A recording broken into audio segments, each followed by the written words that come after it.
Hello and welcome to another brand new edition of To The Point on Rajya Sabha TV. I'm Teena Jha. The final report of the 15th Finance Commission, consisting of recommendations for 2021 to 2026 period, was tabled in Parliament on the 1st of February 2021. The Union Government, in its action taken report on the Commission's report tabled in Parliament, has accepted most of these recommendations and overtly rejected none of them. So on the show today, we will be talking about the key recommendations that the 15th Finance Commission has made and what was its approach while preparing this report, keeping in mind the impact of the pandemic on the economy. So to talk about this and much more, we have with us none other than the chairman of the 15th Finance Commission himself, Mr. N.K. Singh. Welcome to Rajya Sabha TV, sir, and thank you for sparing time for joining us on the program today. Thank you, Teena. Thank you. So, sir, the Finance Commission primarily has this very important task of striking the right and the fine balance between promoting reforms countrywide as well as honouring the fiscal autonomy of the states. Now, in maintaining this balance, adding also the unprecedented pandemic situation this time around that has devastated the economy, take us through the approach of the 15th Finance Commission while making recommendations for the period 2021 to 26. Well, I think that's quite an overarching question, Teena, if I may say so. It sums up about everything. Let me begin by making one or two very prefatory introductory statements. Yes. First, Teena, not many know that the Finance Commission as an institution is older than the Indian Constitution. The Interim Finance Commission was constituted during the debates of the Constituent Assembly in Parliament, when an Interim Finance Commission was appointed under the chairmanship of C.D. Deshmukh to make the recommendations in regard to the devolution of resources between the Union and the states, which gave its recommendations from 49 to 51. Thereafter, after the adoption of the Constitution, the Finance Commission is expected to be appointed by the President every 5 years. This is governed under Article 280 of the Constitution, which says that the President shall, at the expiry of every 5 years, appoint a Finance Commission with two primary functions. Function number one, that from out of the divisible resources which are available, what proportion should be kept by the Union government and what proportion should be given to the states. Second important function, this is called the vertical split. Vertical means between the Union and the states. Yes. The second function is that having assigned the resources for the states, what is the basis of the distribution of those resources among and between the states, right? So these are the two primary functions. There is a third function which got added after the amendment of the Constitution, which assigned special responsibilities to the third tier, namely urban local bodies and village panchayats. And the Finance Commissions have been also looking into that. The fourth, which is an important attribute of the same, is that any other issue referred to the Finance Commission by the President in the interest of sound finance. Now, this last one, which I mentioned, is the sort of things on which a number of references were made to successive Finance Commissions, this time a somewhat more robust reference made to that. There is one more important provision of the Constitution, which is under Article 275 of the Constitution. These are all original constitutional provisions that the Finance Commission may, if it chooses, consider giving grants to the state, which has come to be popularly known as the revenue deficit grants, to bridge the gap between the revenue expenditure and between the likely resources of the states. So these are the primary functions of the Finance Commission, of which currently the 15th one, of which I'm the chairman, has made these recommendations on all these above 4 points. Yes. Now, your sharp question, Teena, one more, and I'll take a line to address that, is that looking at the current pandemic, what is the additional factor which has weighed on the Finance Commission's mind. So incidentally, if I might mention, that the title of the 15th Finance Commission says Finance Commission in COVID times. And how is that reflected? It is reflected by the much higher priority which you have assigned to the health and to the health-related infrastructure. And in fact, there is a very robust chapter on the health.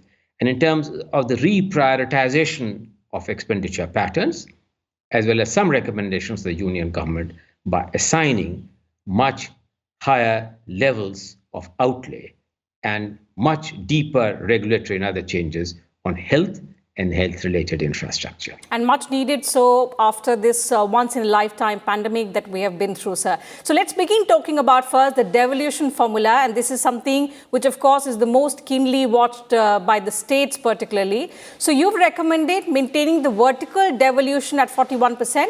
Of course, with a 1% downward adjustment from the 42% earlier because of the 2 new union territories. For horizontal devolution of taxes, you have continued to recommend a weight of 12.5% to the criteria of demographic performance. Now, my question was this one approach? Yes, Teena, this is one recommendation that you made in your first report as well, and now in your final report as well for the next period as well, you have continued with this recommendation. So my question to you is, was this approach to sort of not penalize the efficient states at the cost of the inefficient ones? You are absolutely right that this is the first time that we introduced a new criteria called demographic management, for which both in our interim report or the report for the 1 year, which has gone by, the current year, we have assigned a weightage of 12.5% to improved demographic management, which means to, in some ways, recognize those states who have done higher outlays on health, on education, particularly on girl-child education, and improved their overall demographic management. And we wanted to really make sure that improved governance is in some way recognized, rewarded, and not penalized. Because otherwise, frankly, the other contentious issue, to which I'll come to in a minute, was the issue of the census figures of 2011. For the first time, we were asked to do that. That was what the President's directive was.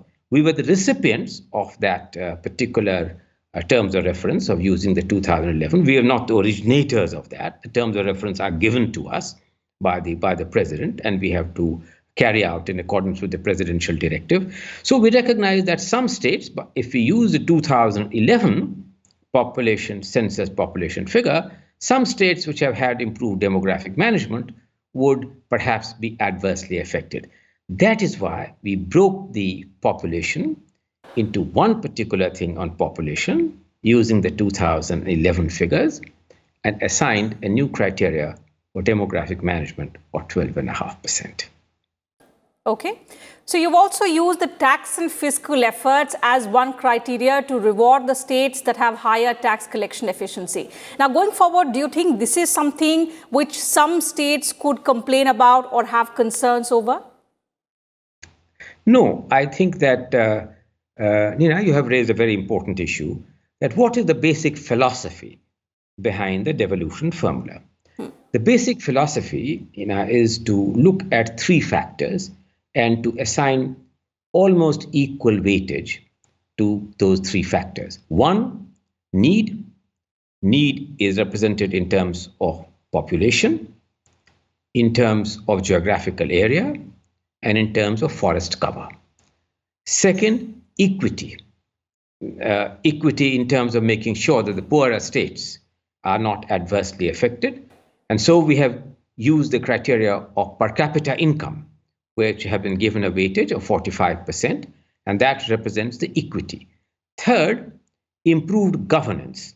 Under improved governance, we have assigned 12.5% to the criteria for improved demographic management, and then, of course, the 2.5% which you mentioned for improved tax efforts. So in a certain sense, it's a balancing act between efficiency, equity, and needs.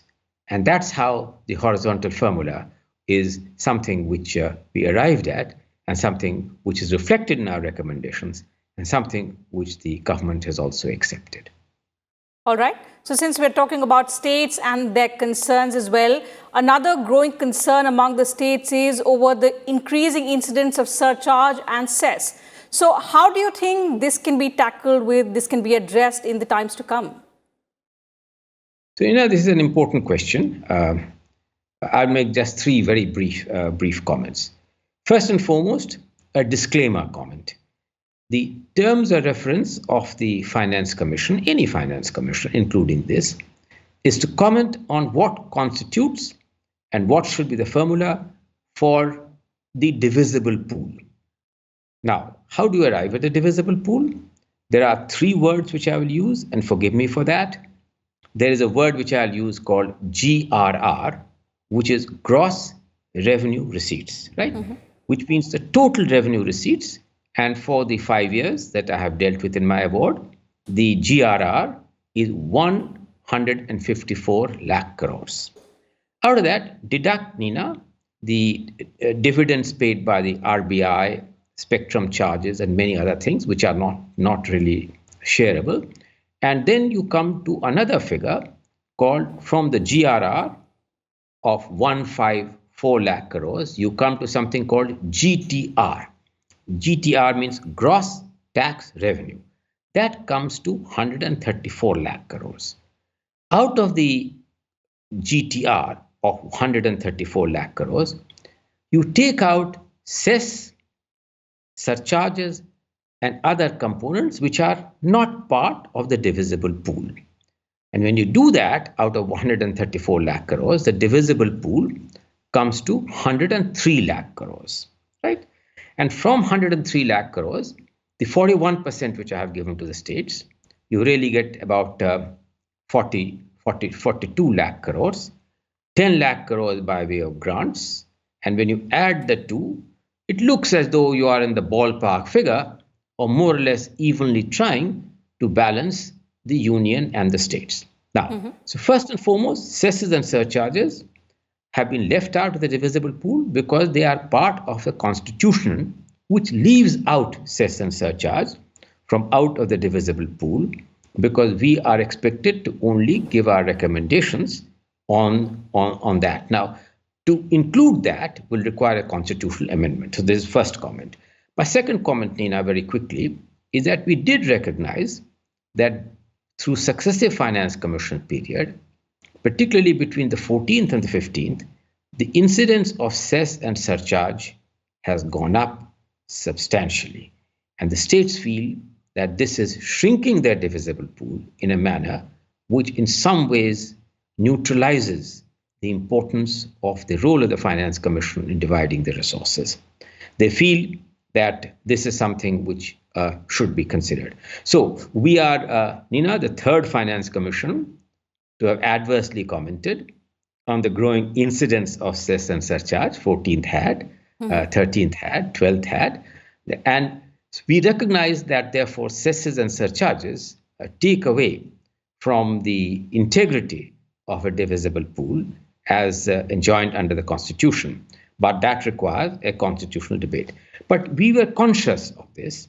So what did we do to respond to this? The grants which we have given of over 10 lakh crores, by the way, grants are not automatically a right. Grants are discretionary. Yes. What is the right of the state is what I gave by way of divisible pool. Grants is what I gave by way of discretionary recommendations to the union government, which in substance is largely has been accepted. Now that constitutes close to 10 lakh crores. We increase the grant component somewhat to exactly neutralize, Neena, the adverse impact of the growing incidence of cess and surcharge. Whether we have been able to do it perfectly or not, and so on, that is something which is debatable. But yes, the issue of cess and surcharge is a wider issue. Yes. It requires a broader debate, and it requires a consensus among all stakeholders to reconsider the constitutional amendment which keeps cess and surcharge outside the divisible pool. Okay, so it is a matter of larger debate. What I also observed while in the course of my research that, for many finance commission, the weightage given to per capita income was much more than what you have given. Now, I want to understand from you what was the approach behind not sticking to those weightages and coming up with interesting things that you have mentioned?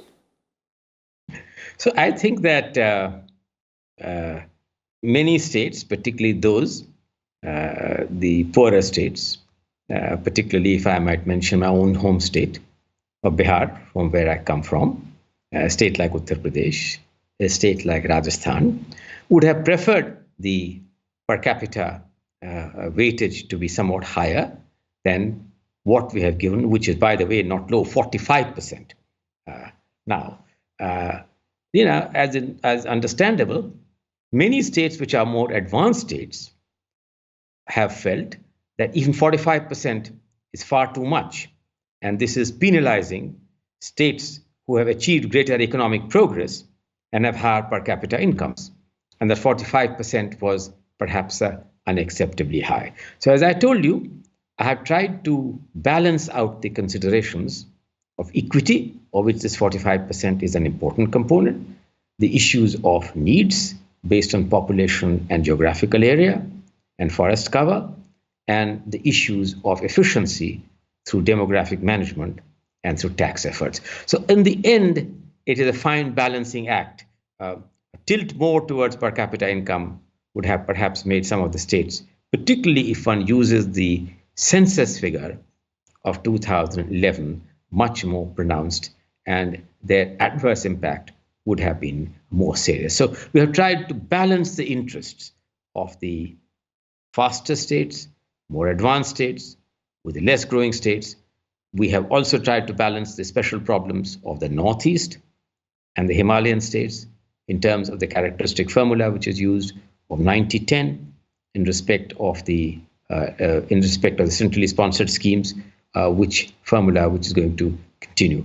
So I think that at the end of the day, resources are limited, and as I have said in some other channel, that a finance commission cannot perform the job of a conjurer, a PC Sarkar or a Gogya Pasha, to pull rabbits out of the hat or to conjure resources which do not exist. Resources are finite, resources are stressed, and we need to therefore balance the interests of different states at different stages of development and given their differentiated and unique characteristics.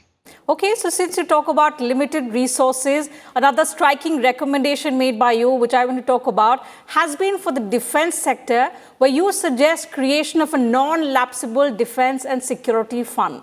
Now, for the benefit of our viewers, if you could share with us how you came up with this idea, which obviously appears to be quite a unique one. And also, could this be another area of concern from the perspective that the divisive pool is already shrinking? So first and foremost, thank you for the compliment that this was a unique recommendation which we made, and I accept that in its entirety. Let me say that we didn't contrive or innovate.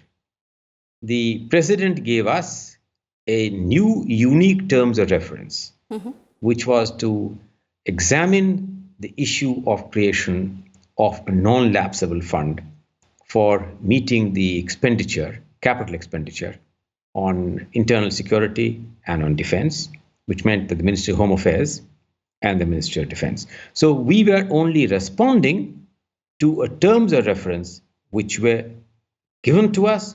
We did not invent those terms of reference. So that's how we came up. Okay. Then we needed to address the terms of reference. Now, how did you go about addressing it? We began to examine what was the considerations and the logic.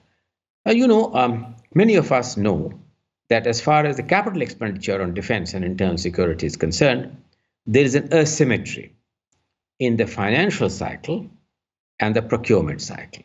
So sometimes, or quite often, when the procurement for the defense is ready, the resources are not there. And sometimes, quite often, when the resources are there, they are not ready with their procurement. So how does one overcome this asymmetry between the resource cycle and the procurement cycle?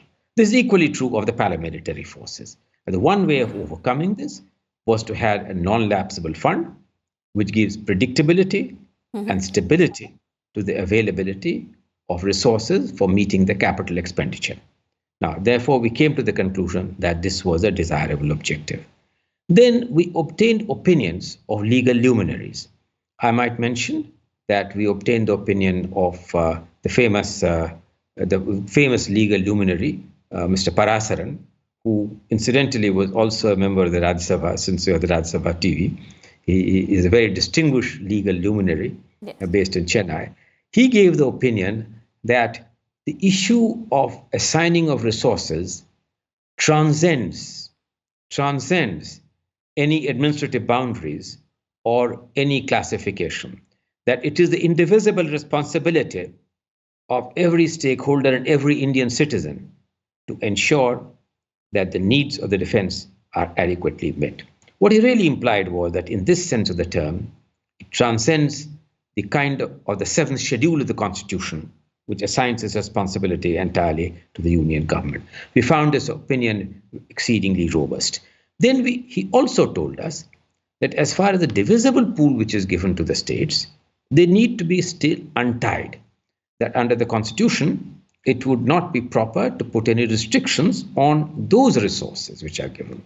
Then we examined the question of whether a defense cess would be appropriate. Now, exactly for the same reasons, Nina, which you raised, we examined it, we moved away from the cess. Then we examined the issue of a special surcharge. We examined that surcharge, we have also discussed cess and surcharge, we moved away from it. Then we examined whether we needed to put a special defense tax.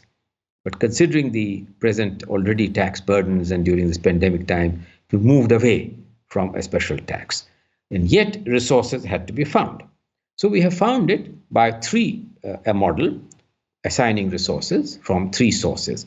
First and foremost, the internal generation of revenue of the Ministry of Defense itself, namely the monetization of the idle lands of the Ministry of Defense. And you can monetize that to be able to garner resources which will go into this non-lapsible pool. Secondly, from the sale proceeds of the defense public sector undertakings, which if you sell them and privatize them, and which are non-strategic, which have been identified, then the resources which come out of such a disinvestment proceeds could also go towards this non-lapsible fund. Yes. Then as far as the consolidated fund is concerned, Consolidated Fund of India is concerned, which is the first one. I had explained, that is why a little earlier, I was anticipating this question, Nina, that there is this concept of GRR, which is a gross revenue receipts. We recalibrated the GRR by 1% as far as the states are concerned, and much before the divisible pool. So the states should really complain when the divisible pool gets circumscribed, but we did it by recalibrating the GRR to find the additional fiscal space to the union government for enabling them to make these outlays from the Consolidated Fund of India. Now, the government, in its action taken report, has accepted in principle the creation of a non-lapsible fund, but in regard to the funding modalities, I think that they are examining various options, including the one possible option which we have given to arrive at a conclusion which would be appropriate. Absolutely. So whether or not this is accepted by the government is something that we'll have to wait and watch. But let's now talk about the fiscal deficit and debt levels. Now, the government's fiscal deficit projection, sir, is somewhat different from what you have recommended. So your comments on the redrawn fiscal roadmap of the government? Well, I mean, let me say that they are not vastly different, first and foremost. As far as the states are concerned, so what we have done, again, three comments, Nina, very briefly. First, I was the chairman of the FRBM committee. I had given some recommendations which were accepted by the government in 2018 in the finance bill. Thereafter, there have been substantial changes. The world has moved over from fiscal fetishness to fiscal flexibility. And that is why, instead of giving a fixed point to the states on adherence to what the states had assigned for themselves under the State FRBM Act, we have given the states a higher range of 3% instead of 4% instead of 3%, and additional 0.5% on the states fulfilling the obligation for power sector reforms in normal, plus any more borrowings which they may have to undertake for the decrease or for the inadequacy of the GST compensation cess. These recommendations of the elevated 4%, 0.5% have been accepted by the central government, and the range which we have given to the states. Each state has been given a separate range. We have recognized that we need to give a differentiated debt and fiscal deficit based on the characteristics of those states. These are contained in my particularly the detailed volume 4, but also in volume 1. Similarly, as far as the central government is concerned, we have not given any fixed point. We have also given a range to the central government in regard to the fiscal deficit targets. And the only thing which is somewhat different is in the terminal year for the central government, they would prefer to have a 0.5% somewhat more elevated than the terminal year figures which we have given. That is why the most important recommendation on the fiscal consolidation roadmap, which the Finance Commission has given, is the constitution of an intergovernmental group to work out the new framework for both debt and for fiscal consolidation for several reasons. The paradigm on debt and deficits globally has moved. There are huge uncertainties still in the process of the global economic recovery. Our own growth trajectory is somewhat significantly better than what the pessimists had said, and that this amount of resources which may be needed for the fullest realization of India's growth potential is something which still has to be fully framed out. So we feel that what is necessary is to relook at the fiscal consolidation roadmap, looking at the changing global paradigm, looking at our needs, and looking at one important fact which I would like to mention. All of us, debt is of course a product that it moves rather slowly. Fiscal deficit is the enabling target. Basically you have two macroeconomic anchors, debt and fiscal deficit. You need to, if you want to achieve a certain preferred debt target, the operational trigger is the bringing down the fiscal deficits. So we need to recognize the fact that in any trajectory, as far as debt is concerned, what investors want to see is the debt moving continuously northwards, or is the debt now needle direction had changed, moving in the southward direction.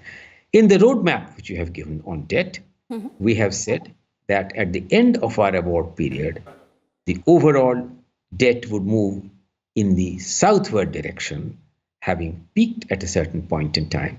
And let me also make two very brief comments because they are important. Yes. I have said that you need to always have of the debt and fiscal deficit of the general government. General government means the center and the states.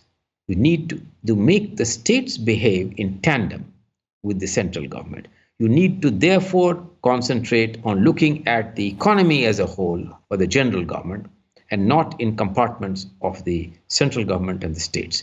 That is why I have called the word intergovernmental, because it means the government of the union and which will also deal with the issues of the states. Yes. Until finally, and I will stop. At the end of the day, all this is critically dependent, and pardon this particular one sentence that I will use, critically dependent on something that the economists call the R minus G equation. R represents the rate of interest, G represents the rate of growth.